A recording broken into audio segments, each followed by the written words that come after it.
स्वागत है आपका BHIE 141 हिस्ट्री ऑफ चाइना के एक और महत्वपूर्ण वीडियो में।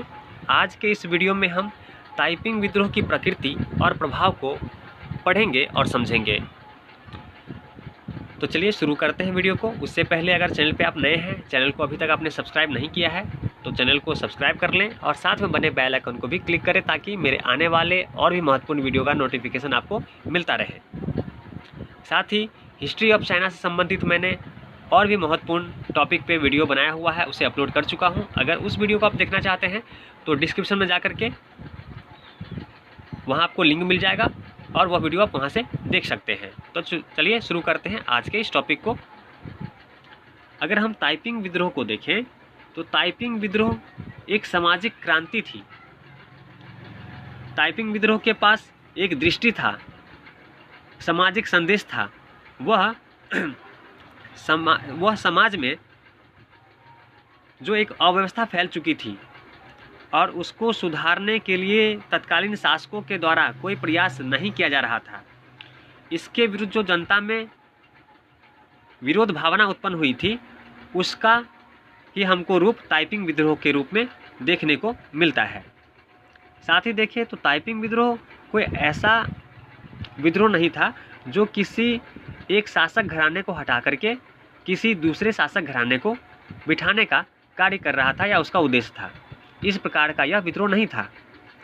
यह सामाजिक बदलाव के लिए किया जा रहा विद्रोह था और इसी नएपन के कारण इसे क्रांति कहा जाने लगा।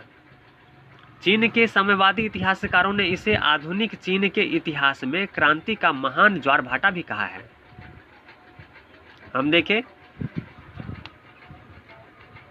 तो यह जो आंदोलन था एक ऐसा आंदोलन था जिसके पास एक दृष्टि थी, एक सामाजिक संदेश था। साथ ही देखें एक व्यापक सुधार कार्यक्रम था। यह चीनी इतिहास के एक अनूठे संक्रमणकालीन दौर की देन थी। चूँकि जो सामाजिक समस्याएं थी वह पूर्व काल से ही काफ़ी समय से ये इस प्रकार के समस्या हमें देखने को चीन के अंदर मिल रहा था। इससे जनता के बीच असंतोष फैल गया था तत्कालीन शासकों के विरुद्ध। इसी कारण से इस सामाजिक बदलाव को लाने के लिए ताइपिंग विद्रोह को हम इस रूप में देखते हैं। यह ताइपिंग विद्रोह हमें देखने को मिलता है। इस विद्रोह ने कुछ निश्चित सीमाओं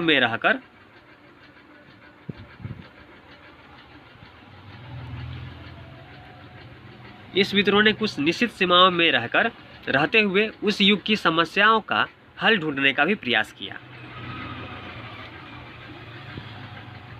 ताइपिंग विद्रोह राष्ट्रीय पुनर्निर्माण और सामाजिक बदलाव के लिए चीनी जनता के शताब्दी लंबे संघर्ष का प्रारंभिक अभियान था।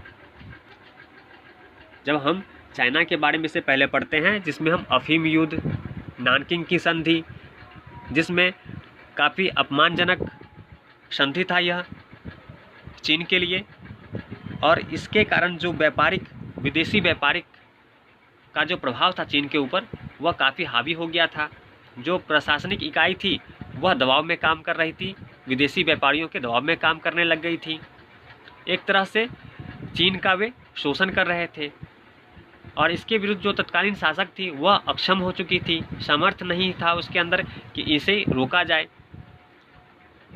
समाज में कई तरह की अव्यवस्था फैल गई थी। इसे रोकने का और इसे सुधारने का तत्कालीन सरकार के द्वारा प्रयास नहीं किया जा रहा था और जो प्रयास किए भी जा रहे थे वह उस समस्या को हल करने लायक नहीं था। इस कारण से जो जनता में असंतोष फैला हुआ था यह उसका प्रारंभिक अभियान था। इस प्रकार से हमने आज ताइपिंग विद्रोह को पढ़ा और समझा। तो ऐसी महत्वपूर्ण टॉपिक के साथ मिलते हैं अगले वीडियो में, जिसमें नए किसी महत्वपूर्ण टॉपिक को हम डिस्कस करेंगे और उसे समझने का प्रयास करेंगे। तो चलिए मिलते हैं ऐसे ही किसी महत्वपूर्ण